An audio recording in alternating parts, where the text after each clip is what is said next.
This is a hip flexor stretch in a kneeling position. I'm going to use a Swiss ball here. You can hold on to a chair, a couch, all those work out great. It's good to have a piece of equipment to hold on to so the intended muscle can relax and end up getting a better stretch here. So I'm going to start in a kneeling position here. I'm going to put my knee directly below this hip. I'm going to intend to stretch this hip flexor.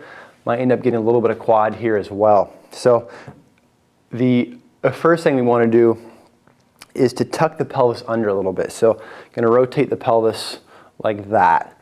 Think about bringing the pubic bone up to the belly button. It's a Michael Jackson move. So after you have that in place, that's probably the most important one. Go ahead and reach up and over. And then when you've got that done, go ahead and slowly allow your pelvis to come forward. So it's going to move in this direction here. Generally does not take that much motion, maybe half an inch or so.